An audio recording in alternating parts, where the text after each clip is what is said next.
Une anthologie des lectures des paroles de Dieu Tout-Puissant.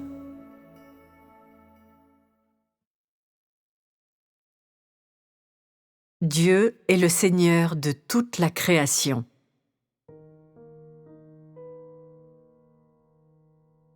Une étape de travail des 2 ères précédentes a eu lieu en Israël. L'autre a eu lieu en Judée. D'une manière générale, ni l'une ni l'autre étape de ce travail n'ont été réalisées hors d'Israël. Les étapes de travail furent réalisées parmi le peuple élu à l'origine. Ainsi, selon les Israélites, l'Éternel Dieu est le Dieu des Israélites seulement. En raison de l'œuvre de Jésus en Judée et en raison de son achèvement du travail de la crucifixion, du point de vue des Juifs, Jésus est le Rédempteur du peuple juif. Il est le roi des Juifs uniquement, et non d'aucun autre peuple. Il n'est pas le Seigneur qui rachète les Anglais, ni le Seigneur qui rachète les Américains, mais il est le Seigneur qui rachète les Israélites, et en Israël, ce sont les Juifs qu'il rachète. En fait, Dieu est le maître de toutes choses. Il est le Dieu de toute la création. Il n'est pas seulement le Dieu des Israélites et pas seulement le Dieu des Juifs. Il est le Dieu de toute la création. Les 2 étapes précédentes de son œuvre ont eu lieu en Israël, et de cette façon, certaines conceptions ont pris forme au sein du peuple. Les gens pensent que l'Éternel a travaillé en Israël et que Jésus lui-même a fait son travail en Judée. Ils pensent en outre que c'est par l'incarnation qu'il a fait son travail en Judée et que, quel que soit le cas, ce travail ne s'est pas répandu en dehors d'Israël. Il n'a pas travaillé avec les Égyptiens. Il n'a pas travaillé avec les Indiens. Il n'a travaillé qu'avec les Israélites. Les gens forment ainsi diverses conceptions. En outre, ils organisent l'œuvre de Dieu selon un certain cadre. Ils disent que le travail de Dieu doit être réalisé parmi le peuple élu et en Israël. Sauf pour les Israélites, le travail de Dieu n'a aucun autre destinataire et n'a pas non plus un autre cadre. Ces gens sont particulièrement stricts quand ils disciplinent le Dieu incarné. Ils ne lui permettent pas de se déplacer au-delà d'Israël. Tout cela n'est-il pas une série de conceptions humaines ? Dieu a fait tous les cieux, la terre et toutes choses. Il a fait toute la création. Comment pourrait-il limiter son travail à Israël ?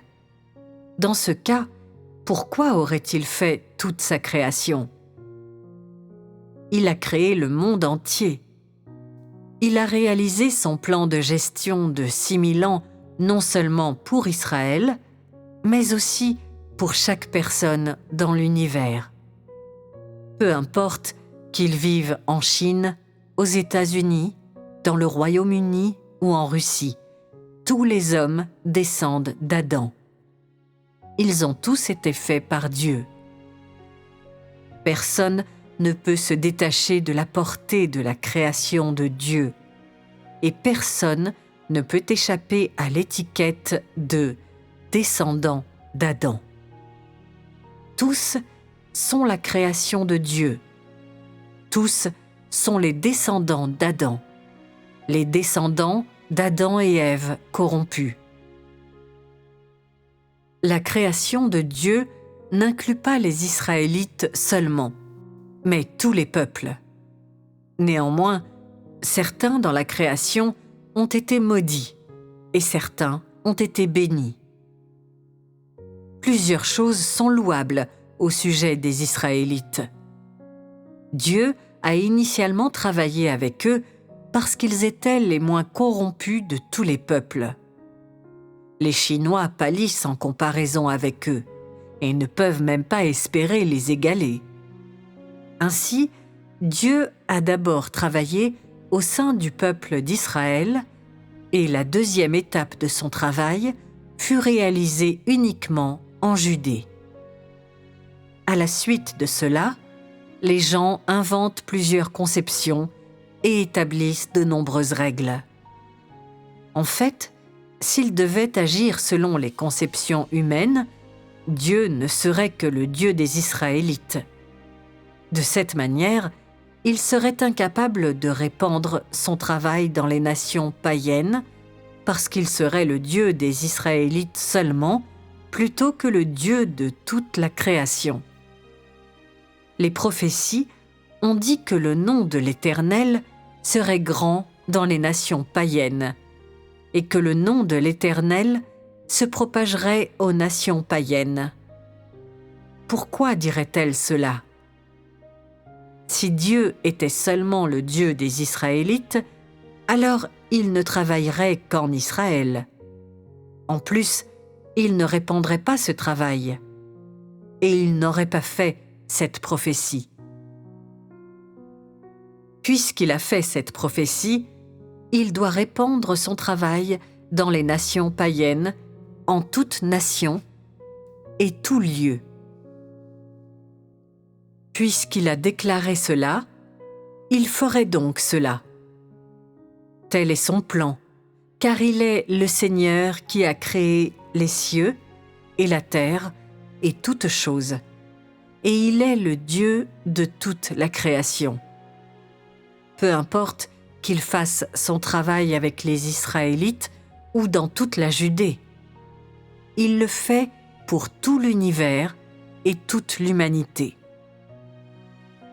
Le travail qu'il fait aujourd'hui dans la nation du grand dragon rouge, une nation païenne, est encore le travail pour toute l'humanité.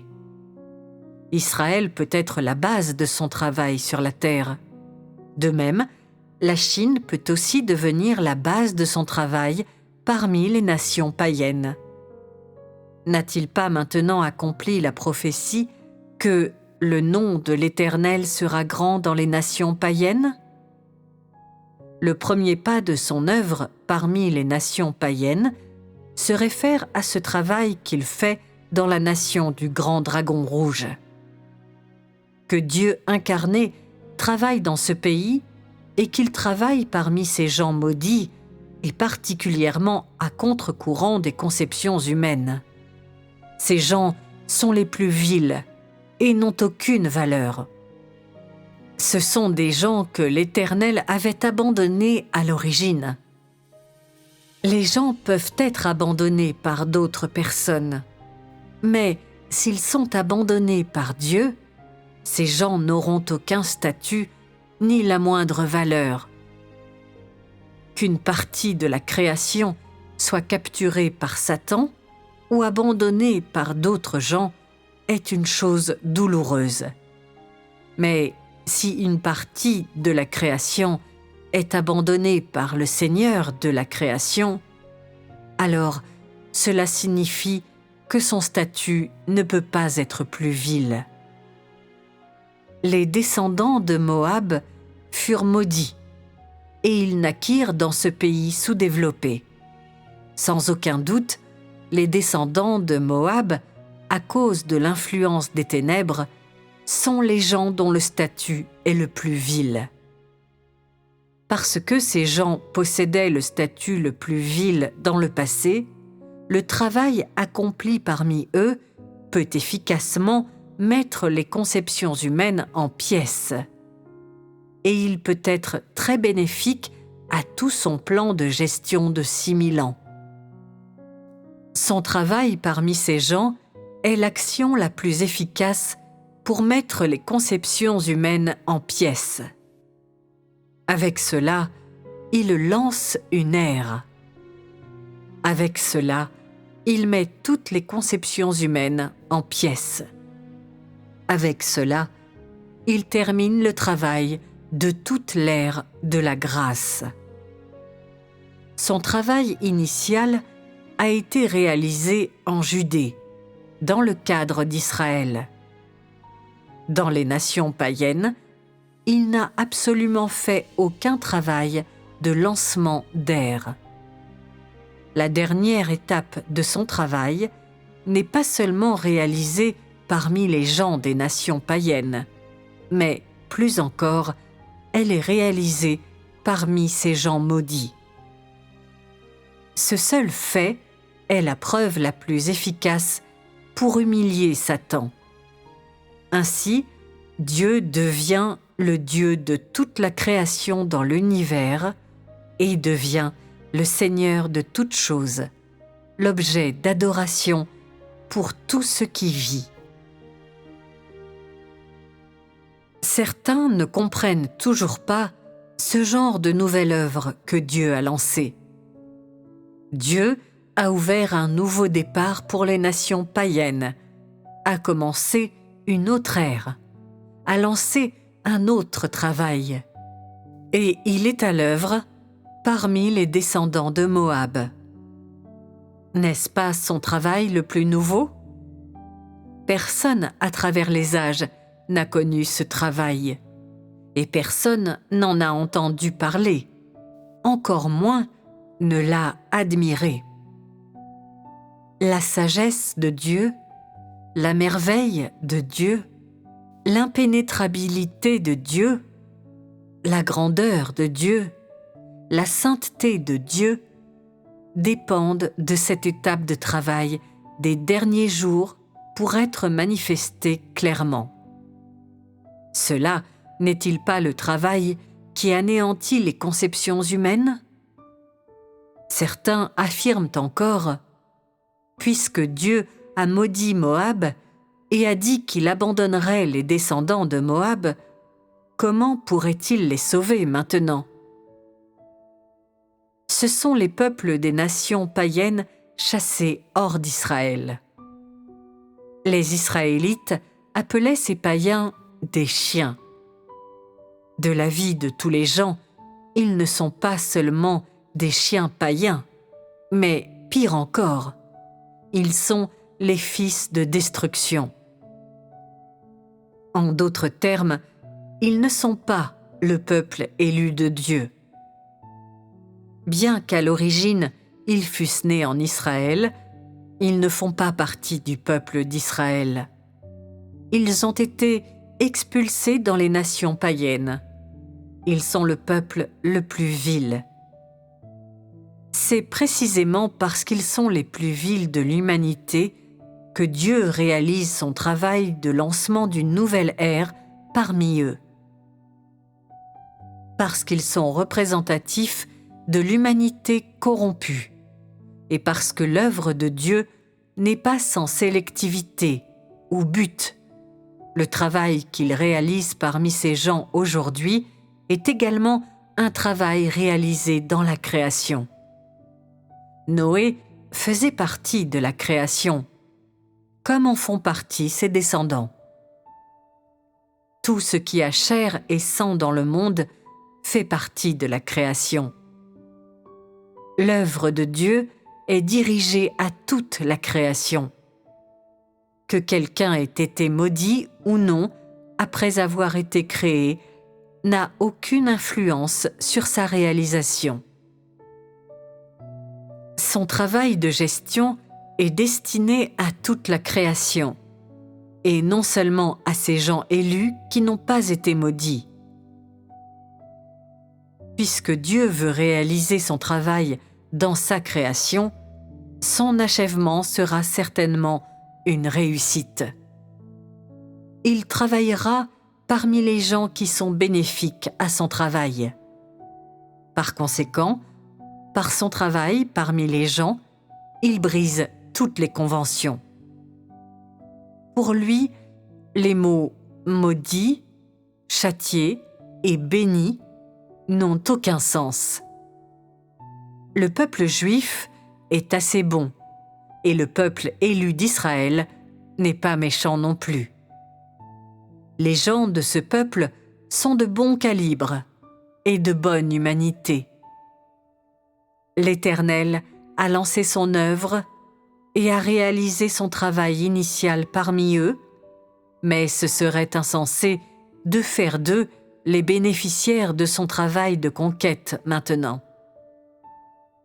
Bien qu'ils fassent également partie de la création et aient de nombreux aspects positifs, ce serait insensé de réaliser cette étape de travail parmi eux. Ils seraient incapables de conquérir qui que ce soit et ne pourraient pas convaincre toute la création. Telle est la signification du transfert de son œuvre aux gens de la nation du grand dragon rouge. La signification la plus profonde ici est dans son lancement d'une ère, dans son éclatement de toutes les règles et toutes les conceptions humaines, et aussi dans son achèvement du travail de toute l'ère de la grâce.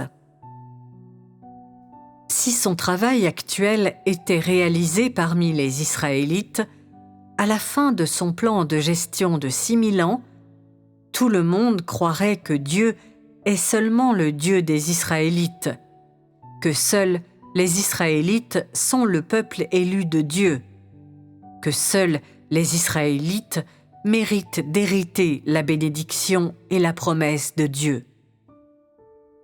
Pendant les derniers jours, Dieu est incarné dans la nation païenne du grand dragon rouge. Il a accompli l'œuvre de Dieu comme le Dieu de toute la création. Il a achevé tout son travail de gestion et il mettra fin à la partie centrale de son œuvre dans la nation du grand dragon rouge. Le noyau de ces 3 étapes de travail est le salut de l'homme, ce qui veut dire que toute la création adore le Seigneur de la création. Par conséquent, chaque étape de ce travail est très signifiante. Dieu ne fera absolument rien qui n'ait de sens ou de valeur. D'une part, cette étape de travail consiste à lancer une ère et à terminer les 2 ères précédentes. D'autre part, elle consiste à briser toutes les conceptions humaines et toutes les anciennes manières humaines de croire et de connaître. Le travail des 2 ères précédentes a été réalisé selon différentes conceptions humaines. L'étape actuelle, cependant, élimine complètement les conceptions humaines, conquérant ainsi l'humanité complètement. En utilisant la conquête des descendants de Moab et en utilisant le travail réalisé parmi les descendants de Moab, Dieu va conquérir toute l'humanité dans l'univers entier. Telle est la signification la plus profonde de cette étape de son travail. Et c'est l'aspect de cette étape de son travail qui a le plus de valeur. Même si tu sais maintenant que ton propre statut est vil et que tu n'as qu'une faible valeur, tu sentiras quand même que tu as découvert une chose de grande joie. Tu as hérité d'une grande bénédiction. Tu as obtenu une grande promesse. Tu peux achever cette grande œuvre de Dieu, voir le vrai visage de Dieu, connaître le tempérament inhérent de Dieu et faire la volonté de Dieu. Les 2 étapes précédentes de l'œuvre de Dieu ont été réalisées en Israël. Si cette étape de son travail des derniers jours était encore réalisée parmi les Israélites, non seulement toute la création croirait que seuls les Israélites étaient le peuple élu de Dieu, mais tout le plan de gestion de Dieu n'atteindrait pas son effet désiré. Pendant les 2 étapes de son travail en Israël, aucun nouveau travail n'a été réalisé et aucun travail de lancement d'une ère n'a été réalisé par Dieu dans les nations païennes. Cette étape de travail de lancement d'une ère est d'abord réalisée dans les nations païennes et en outre, elle est d'abord réalisée parmi les descendants de Moab. Cela a lancé toute l'ère. Dieu a anéanti toute connaissance contenue dans les conceptions humaines et n'a permis à aucune de continuer à exister. Dans son œuvre de conquête, il a brisé les conceptions humaines, ces anciennes manières de penser humaines dépassées. Il permet aux gens de voir qu'avec Dieu, il n'y a pas de règles et que rien n'est vieux à son sujet, que le travail qu'il fait est entièrement libéré, entièrement libre, qu'il est juste dans tout ce qu'il fait. Tu dois pleinement te soumettre à tout travail qu'il fait dans la création. Tout travail qu'il fait est signifiant et est fait selon sa propre volonté et sa propre sagesse, et non selon les choix humains et les conceptions humaines. Il fait ce qui est bénéfique pour son travail. Si ce n'est pas bénéfique pour son travail, il ne le fera pas, peu importe sa valeur. Il travaille et choisit le destinataire et le lieu de son travail selon le sens et le but de son travail.